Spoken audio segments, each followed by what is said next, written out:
Tatenda. When he thinks I don't think that is a friend, you are my friend, Tatenda. But I'm very honored to be here to speak to Rotarians. I am also hoping to be one. Tatenda hasn't sold the Rotary to me. I was telling Chairperson Leti, President, right? Leti here that he needs to do the job of recruiting all his friends into Rotary, because I think Rotary is a great place to be. But I'm just here to share my story about why I think it's important for all of us to be philanthropists in Africa. So I'll just share my story of the work that I do with girls and young women in Zimbabwe through my non-profit called TaLI International Trust, TaLI. And then I will also share with you my aha moment where I realized that I needed to be a philanthropist. And then I'll also share with you the philanthropy work that I'm now doing. By philanthropy, where I'm talking about where I began to make my own money to also contribute to the development that I want to see.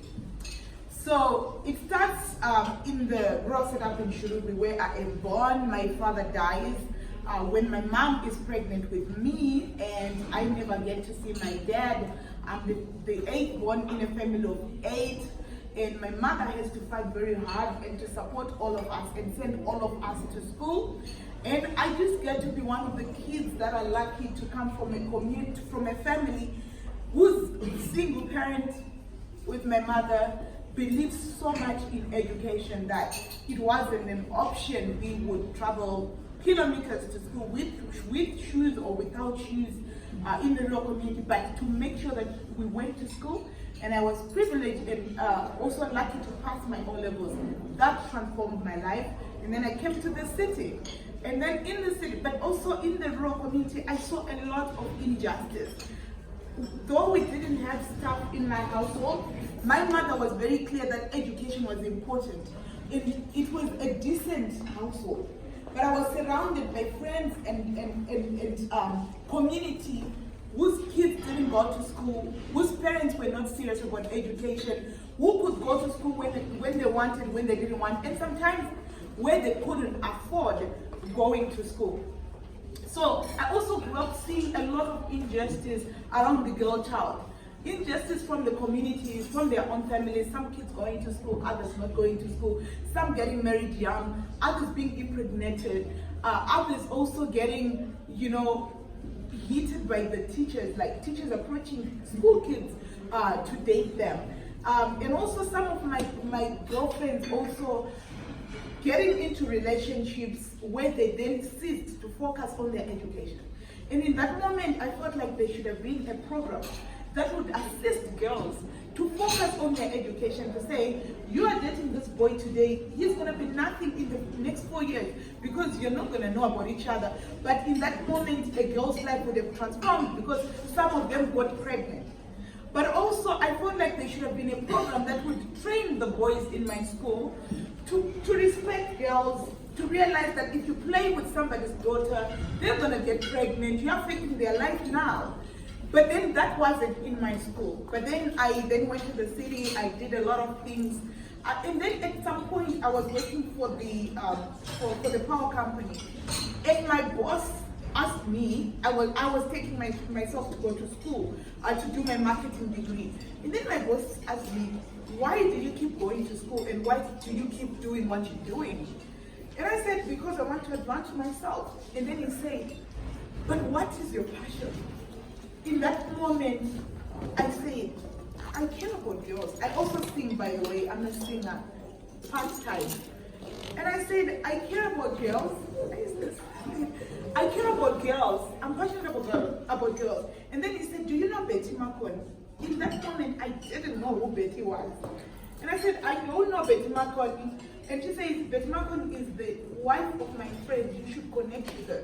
In that moment, I started digging. But one thing led me to another. I found myself in the civil society working in the NGOs.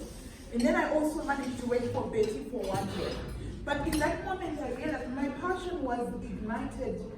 In school, back in school, I would fight for the rights of other people. I would stand up for other kids, even with schools that was carried. But then when I got exposed to non-governmental organizations, I realized that I wanted to reignite my passion. And my passion was to work with girls, but also with boys. So the programs that were there during that time, I was like, we're focusing only on girls. But I realized that the problem that the girl child has is just not, the girl is not the cause of the problems. Other people make decisions for her to either be excluded from school or from any opportunities. But also I realized that the boys in my school behaved in a certain manner. They should have been empowered with information, and I didn't have names like toxic masculinities, all this. I didn't know. I was just thinking. I hadn't been trained in social in social studies or developmental studies by that time. I was coming purely from business. I worked in the corporate. But so when I was saying this, I realized we need to have boys on the table, we need to have parents on the table, we need to talk to leaders. Of course, people were already talking to leaders because there had been a lot of laws being changed that time. But then it became a need for me to start my nonprofit, TaLI International. So I registered it in 2010. We started operating in 2011, around 2011, 2012. We've been operating since then. But when I joined the non-profit sector, I also joined at a time when the world was going through a recession. There was no more money to give to the NGOs. But also what that did was there became a very tough, a stiff competition within the sector itself, but also a shrinking in resources, among other things. So I realized that even when we were receiving funding and grants from people, from especially international organizations, that was becoming dwindling across sectors. And I said, how are we going? So does it mean we shall stop doing the work that we're doing? And I realized, no, we can't stop doing the work that we're doing. Number one, the government is supposed to have strong systems in place to provide the issues that we talk about. So my work centers around gender-based violence against girls and young women.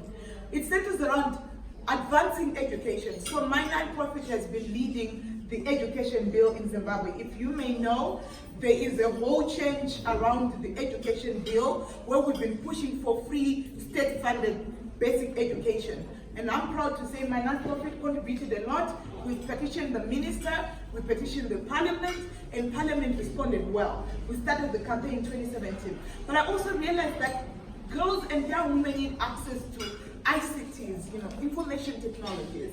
They have access to many things. We address issues of climate, we address issues of participation in leadership, amongst many things. So we are a rights-based organization for girls and young women. But as I was reflecting on this, we still have a need. Girls are still marginalized. 33% of girls are married before they are 18. 33% of girls are sexually abused at some point in their life.